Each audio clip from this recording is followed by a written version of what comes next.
Just you, me, and the glasses, sports fans.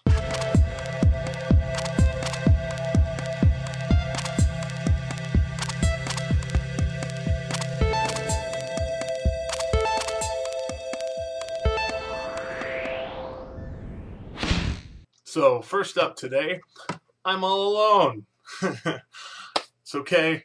AJ, got kidnapped by ninjas, and we will see him tomorrow.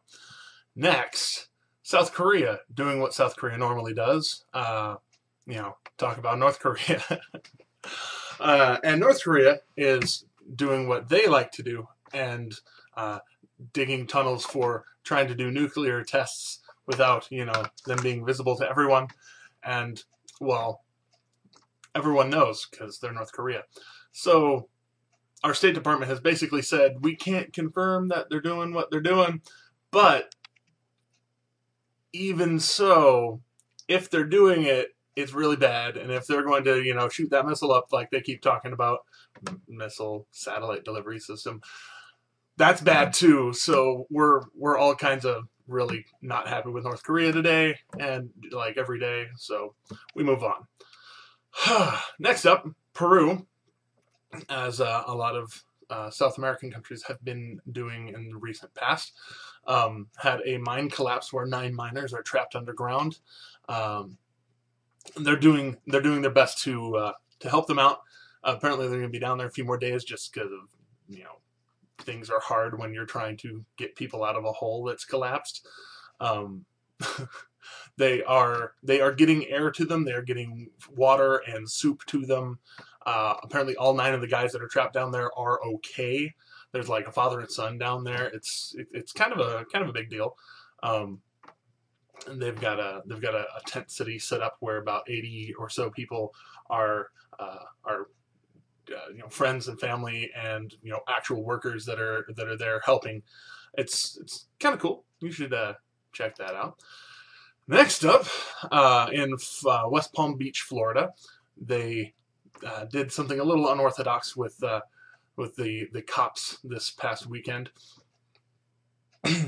On Friday, they had officers on their morning commute, or on the morning commute of people.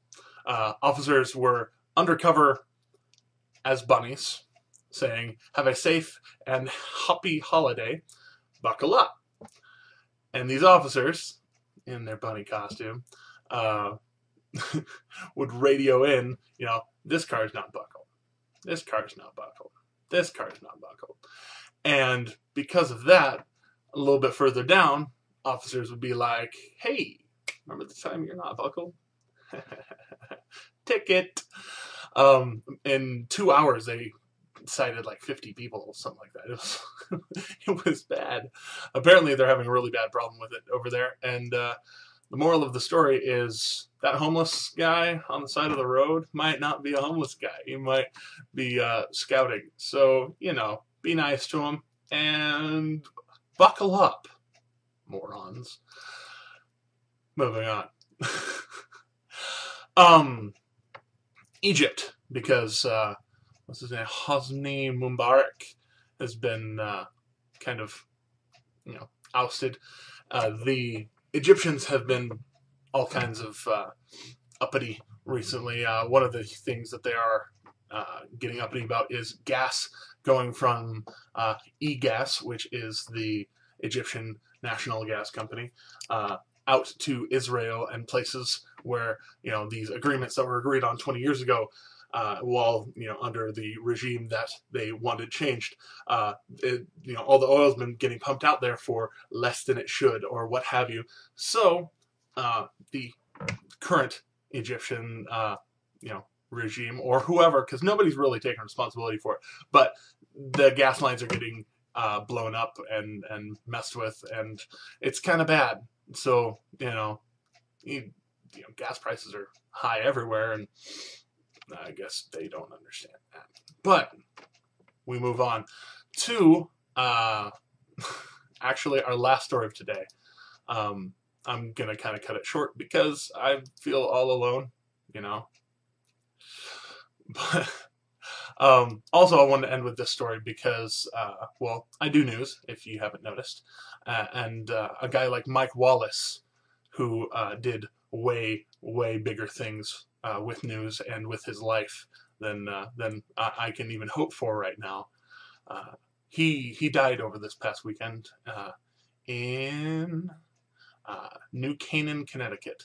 He's apparently kind of been on the down and out for a while, but he died at 93.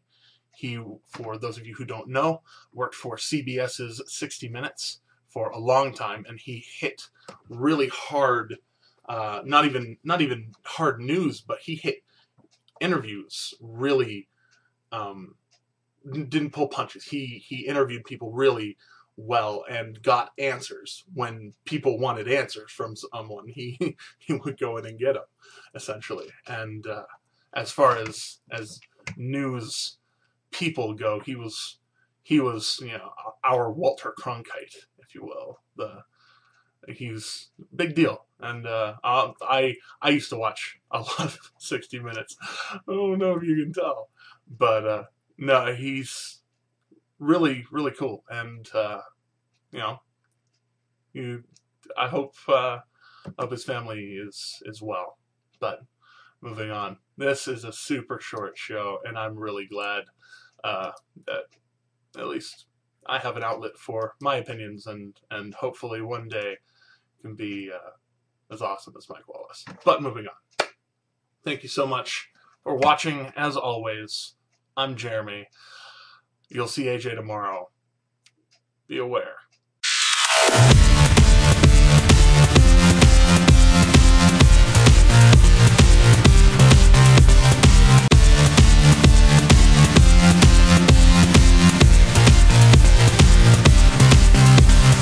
Forever alone.